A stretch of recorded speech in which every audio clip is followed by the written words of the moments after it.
Qu'est-ce qui se cache derrière les annonces de colloques pour femmes? On est parti. Il y a marqué « Propose colocation avec moi pour une femme sérieuse et propre ». C'est du soft, hein, missionnaire, basta, quoi. Et vous dormez sur place, c'est ça? Ah oui, oui. D'accord. Donc en fait, on partage une chambre? Oui, oui. Non, pas de loyer, non. Rien à payer, pas de gaz, pas d'électricité, absolument rien à payer. D'accord, donc que du sexe. C'est ça. Quand on cherche un appart, on trouve beaucoup d'annonces de ce genre. Des offres de colocation proposées par des hommes et visant... Oh, ok. Sous-colocation nuitée uniquement pour femmes, recherche colocatrice dans maison de charme. Ah oui, ok. exclusivement des femmes en situation de précarité. Ces annonces proposent une chambre à partager contre un faible loyer ou parfois même un service. Alors j'ai voulu savoir ce qu'il y avait derrière et j'ai répondu à des dizaines d'annonces. Je me suis rendu compte que les services demandés étaient le plus souvent sexuels. Et ça, c'est illégal. On peut parler même d'infraction pénale. Ça pourrait être considéré comme de l'utilisation de la prostitution, du proxénétisme, voire de l'abus de faiblesse également. Bonjour, la colocation est gratuite contre service en nature. C'est du soft, hein. Il n'y aura pas de pratique sexuelle bizarre ou je sais pas quoi. Voilà. Missionnaire, basta, quoi. Je suis en mesure. Ah, missionnaire basta, ok. On est sur un gars... c'est très archaïque tout ça. C'est vraiment à l'ancienne nuit. Hein. C'est comme au Moyen-Âge. Missionnaire et basta, amigo. Ok, intéressant. Donc, apparemment... Ah, mais c'est... D'accord. Donc, en fait, on pose des annonces. Donc, quand son appartement est trop vide, on poste une annonce sur le Bon Coin. Et on va chercher des filles, du coup, qui ne savent plus où dormir et leur proposer des services. Hein. Ok. D'accord, ok. Moi, ça me choque pas, personnellement. Hein. Je vois pas ce qu'il y a de choquant. C'est échange de bons procédés. Enfin, c'est service, quoi. Tu dors et, à contrario, ben, enfin, à partir du moment où on va cautionner la prostitution, je vois pas ce qu'il y a de choquant dans tout cela. Hein.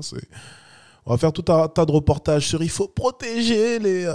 Brut, on vous connaît, Brut. On va aux manifestations, oui, le droit à la prostitution, on mérite d'être mieux protégés. Nous, les putes, on a vraiment besoin de... Au contrario, je vois pas ce qu'il y a de choquant dans ça.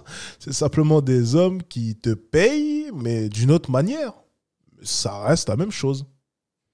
Donc, encore une fois, si on cautionne la prostitution, je ne vois pas ce qu'il y a de choquant pour l'instant, en tout cas, pour l'instant. Ok. Oui, bien sûr. Après, il faut bien sûr que tout cela soit déclaré. Bien sûr, il faut payer ses impôts. C'est très important. Des choses parce que je suis en possession et en position de le faire.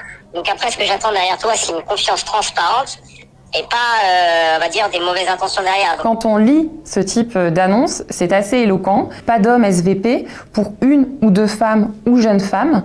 Évidemment, c'est tout à fait discriminant et c'est choquant. Et souvent, quand on contacte l'annonceur, on se rend compte que l'annonceur est un petit peu plus loquace et va proposer des services à connotation sexuelle. Pour effacer une dernière fois toute ambiguïté, service en nature, il s'agit de sexe. Si vous aimez pas ça ou si vous êtes bloqué, ça va pas le faire. Je vous rassure, je suis ni frustrée ni pervers.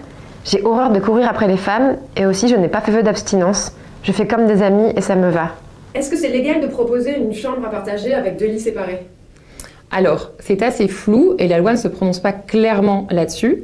On peut considérer que ça ne correspond pas à l'exigence légale de décence qui impose une surface minimale de location ou colocation de 9 mètres carrés. Donc on peut considérer que le colocataire ou le locataire doit avoir son propre espace avec son propre lit, avec un système éventuellement de fermeture. Je crois une chambre, il y a le salon. Le salon, c'est pas pour dormir. Et le loyer, c'est combien ?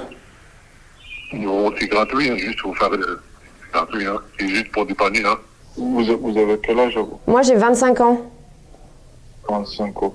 Du coup, on peut le chambre le partager. Là, j'en ai appelé certaines et on m'a demandé mon âge. Est-ce que c'est légal ? Alors, quand une annonce, elle mentionne l'âge de la personne, c'est également discriminant, comme le sexe ou l'orientation sexuelle, et donc c'est répréhensible pénalement. Quelles peines sont prévues pour ces pratiques, par exemple, échanger un hébergement contre des pratiques sexuelles ? Alors, ça répond à des infractions pénales. On peut parler par exemple de harcèlement sexuel, d'abus de faiblesse, même de prostitution, voire de proxénétisme. Et les peines encourues peuvent aller jusqu'à 7 ans de prison et 375 000 € d'amende. Je te donne le choix. Si tu veux, on vit comme un couple, moi j'ai 30 ans. Et toi, tu as quel âge? J'incite fortement les victimes à les dénoncer, même si il n'existe pas forcément de contrat, même si la preuve elle est difficile à rapporter. Il y a des procédures pour... En quoi est-ce que c'est des victimes? Je comprends pas. En fait, c'est quoi? Elles vont aller coucher avec cet homme-là, avoir reçu des lettres durant une nuit et aller se plaindre ensuite? Je comprends pas.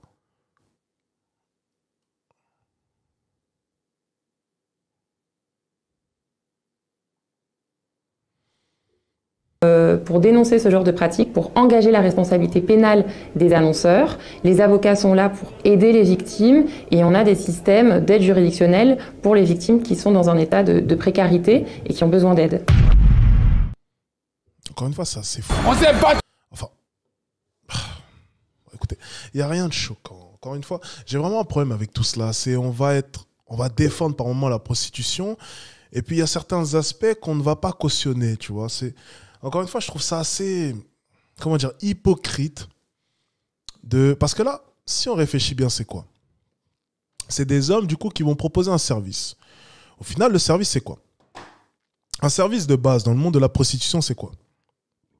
C'est une femme qui va venir et qui va dire, OK, j'ai mes fesses à vous proposer. OK, donc je vous propose un service sexuel. Hein, j'ai mes fesses à vous proposer en échange d'argent. Vous allez donner de l'argent et recevoir ses fesses. Là, c'est un homme qui débarque et qui dit, OK, j'ai ma maison à vous proposer.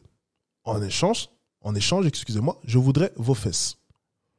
Voilà, c'est la seule différence. C'est que l'homme, au lieu de donner de l'argent, il donnera un toit. L'espace d'une nuit ou l'espace de quelques jours. Peu importe. Ça reste exactement le même procédé.